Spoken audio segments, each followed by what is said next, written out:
کہ انشاءاللہ میری جماعت کے مبلغین، میری جماعت کے ذمہ داران دنیا کے جس فورم پر جائیں گے اس فورم پر یہ فیصلہ آئے گا کہ قادیانی دائرہ اسلام سے خارج ہیں، ان کا اسلام سے کوئی تعلق نہیں۔ ٹھیک 20 سال کے بعد قادیانی جماعت کا سابق سربراہ مرزا طاہر، اس کی نگرانی میں چناب نگر میں حرکت ہوئی، مسلمان طلباء پر حملہ ہوا، بڑی تفصیلات آپ حضرات کے علم ہیں۔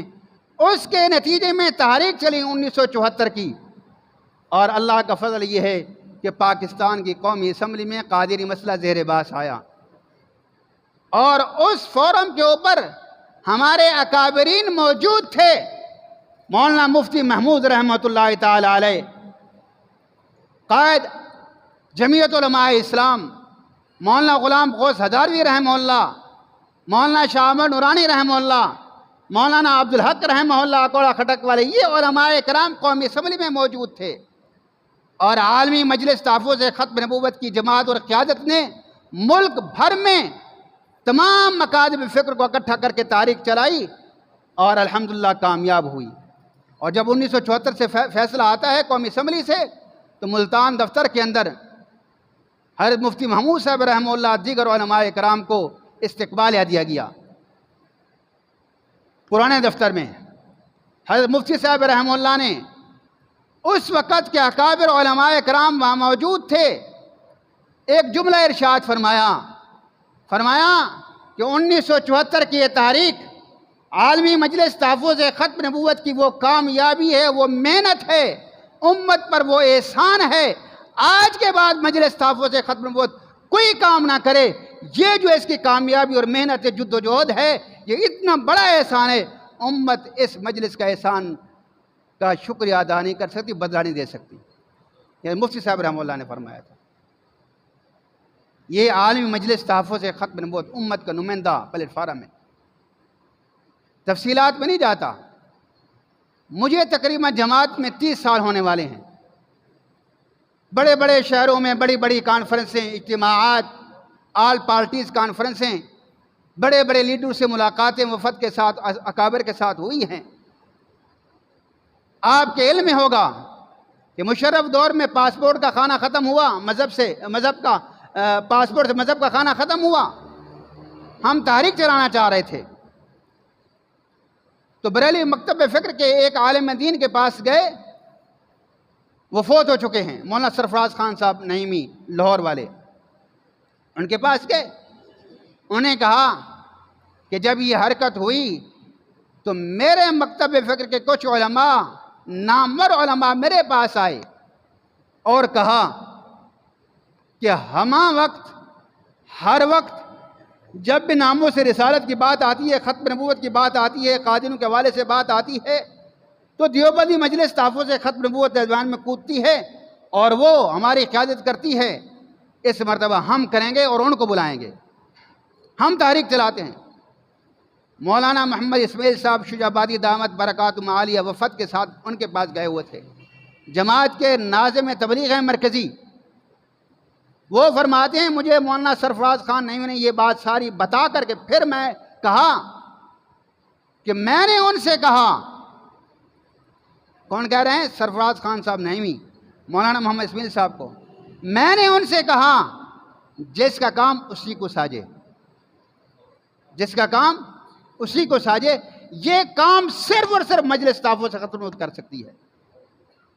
اور آپ نے دیکھا تحریک چلی، اس کے بعد گیلانی صاحب کا دور آیا، میں اسلام آباد میں تھا، یہاں آل پارٹی سے کانفرنسیں ہوئی ہیں، بہت ساروں نے کی زور لگایا، اور اس عنوان پر کہ تحریک ہم چلائیں گے، قیادت ہم کریں گے۔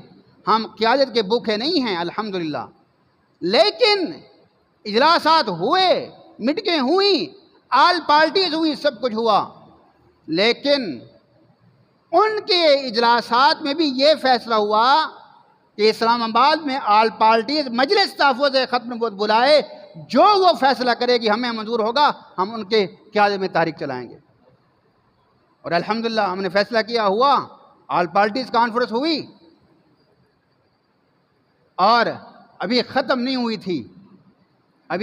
ہوئی تھی کہ فون آ گیا جو ہمارے وفد بنا ملاقات کے لیے.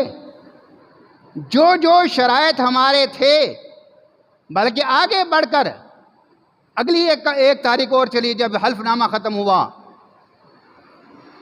جو شرائط ہمارے تھے، جو الفاظ ہمارے تھے، جو حضرت مولانا اللہ وسیع صاحب دامت برکاتہم عالیہ نے وفد سے مل کر تجویز کیے تھے، تحریر کیے تھے، پہلے الفاظ جو انہوں نے حذف کیے تھے اس سے بھی کہیں سخت، وہ الحمدللہ منظور ہوئے، وہ اب حصہ ہیں.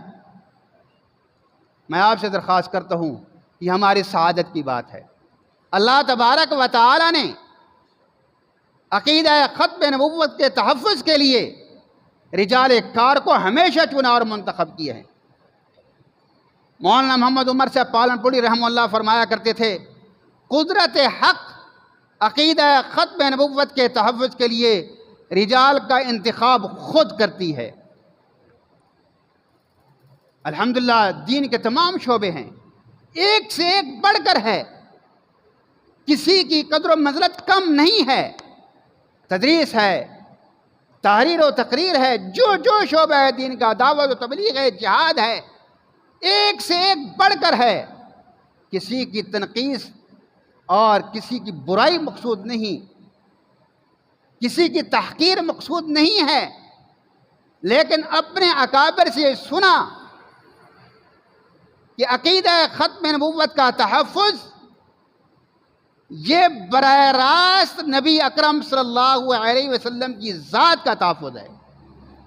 باقی جتنا دین ہے نبی علیہ السلام کے اعمال ہیں، ذات مقدم ہے.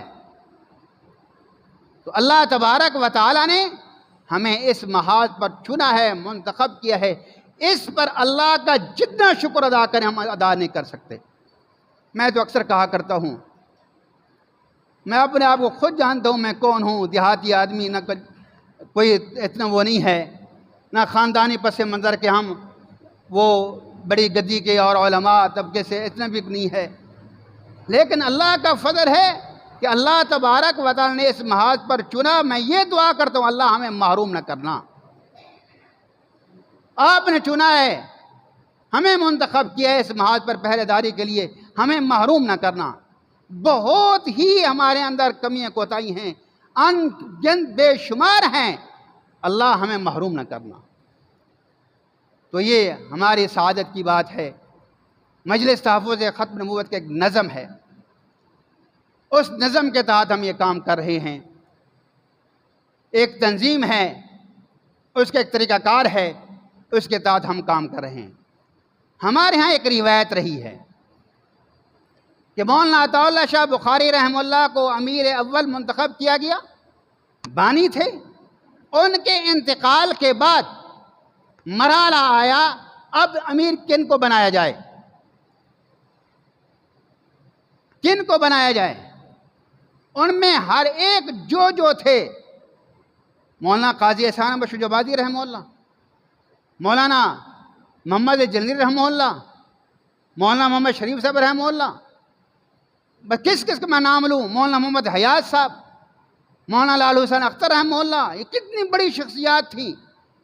پورے ہندوستان کے اندر رد مرزائیت کے اوپر یہ سند تھے، جماعت کے نظم میں جڑے ہوئے تھے. کسی کا انتخاب ہو جاتا آسانی سے ہو سکتا تھا، لیکن ہوا کیا، ان میں سے ہر ایک نے ایک دوسرے کا نام پیش کیا. کوئی امیر بننے کے لیے، ذمہ داری لینے کے لیے تیار ہی نہیں ہے. اور 6 ماہ تک جماعت قائم مقام امیر کے طور پر رہی. مجلس کا امیر نہیں منتخب ہو سکا. کیوں نہیں ہو سکا؟ ذمہ داری کو نہیں لے رہا تھا. بالآخر 6 ماہ کے لیے مولانا محمد جلیل رحمۃ اللہ علیہ کو امیر منتخب کر دیا گیا. 6 ماہ ان کو منتخب کر دیا گیا. لیکن جب منتخب کیا گیا تو اتنے پریشان تھے، بار بار شورا کو کہتے رہے، اپنے عاملہ کو کہتے رہے خدا کے لیے مجھ سے یہ عہدہ لے لیں.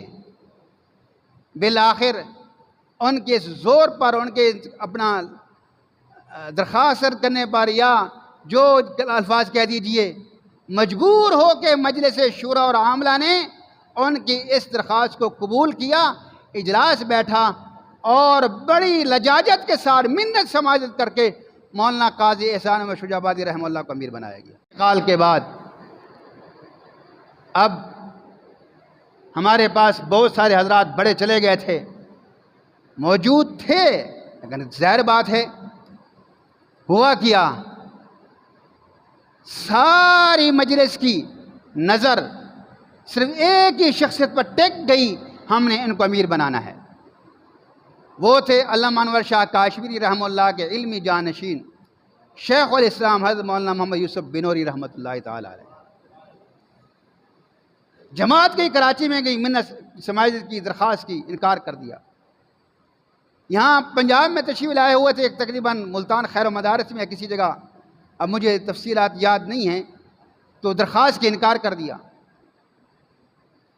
منتیں کرتے رہے انہیں انکار کرتے رہے، بالآخر مجلس نے فیصلہ کیا کہ آپ اجلاس بلائیں، جماعت اجلاس بلائے، دفتر میں بلائے، تمام بڑے علماء کرام کو، اہل علم کو اس جماعت کے اس اجلاس کی دعوت دے اور ان کا آنا یقینی بنائے۔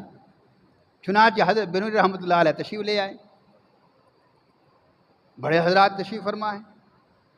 جماعت نے، مبلغین نے یہ فیصلہ کیا کہ ہماری طرف سے مولانا محمد شریف صاحب رحمہ اللہ گفتگو کریں گے اور وہ درخواست کریں گے حضرت بنوری رحمہ اللہ سے کہ آپ ہماری قیادت کریں، ہماری امارت سنبھالیں، مہربانی فرمائیں۔ اس بھرے اجلاس کے اندر کون تھے آپ خود جانتے ہیں، پورے ملک کی علمی قیادت وہاں موجود تھی، انکار کر دیا۔ تو مولانا محمد شریف صاحب رحمہ اللہ نے کہا یہ جماعت مولانا انور شاہ کاشمیری رحمہ اللہ کی امانت ہے، آپ کے استاد تھے۔ یہ جماعت امیر شریعت مولانا تعالی شاہ بخاری کی امانت ہے، وہ آپ کے رفیق کار تھے۔ یہ جماعت مولانا قاضی احسان احمد شجاع آبادی رحمہ اللہ کی جماعت ہے، جنہوں نے پورے ملک کے اندر، پوری دنیا کے اندر عقیدہ ختم نبوت کا تحفظ کیا، اور آپ سے درخواست کرتے ہیں۔ حضرت انکار فرما دیا۔ پھر شروع ہوئے، میں آپ کو واسطہ دیتا ہوں اس مشن کا، میں آپ کو واسطہ دیتا ہوں آپ کے استاد کا۔ چلتے چلتے چلتے چلتے صحابہ اکرام، خلفائے راشدین، عشرہ مبشرہ، ان سب کا نام لیا اور کہا میں آپ کو واسطہ دیتا ہوں آپ کے نانا جی حضرت محمد مصطفیٰ صلی اللہ علیہ وسلم کا، اور ان کے منصب عالی کا، خدا کے لیے ہمارا یہ منصب، یہ ہمارا سنبھال لیں۔ حضرت خاموش ہو گئے، کچھ نہ کہہ سکے۔ اب انہوں نے جیب سے چابی نکالی، اور جب اسے جواب نہیں ملا تھا، چابی نکالی، آگے بڑھے، فرمایا السلام علیکم حضرت، یہ چابی لے لیں، یہ دفتر، یہ آپ کا دفتر، تالا لگائیں، آپ کی مرضی ہے، اسے کھلا رکھے، آپ کی مرضی، ہم آپ کے کارکن ہیں۔ حضرت بنوری رحمہ اللہ نے جب یہ جملہ سنا، فرمایا اب آپ نے مجھے کہیں کا نہیں چھوڑا، اب میری شرط یہ ہے کہ آپ نے مجھے کہہ دیا، بنا دیا، میری شرط یہ ہے بطور نائب کے مجھے مولانا خان محمد دے دیں، مولانا خواجہ خان محمد مجھے دے دیں۔ مجلس سے ذمہ داری لے لی، ٹھیک ہے آپ ہم حکم فرمائیں، ہم جاتے ہیں۔ رکا لکھوایا ان کے پاس، مولانا اللہ وسیع صاحب دامت برکاتہم عالیہ اور مولانا محمد شریف صاحب رحمہ اللہ، اور دو چار ساتھی میں خیال مولانا تاج محمود صاحب رحمہ اللہ بھی اسی میں شریک تھے۔ یہ حضرات رکا لے کر گئے۔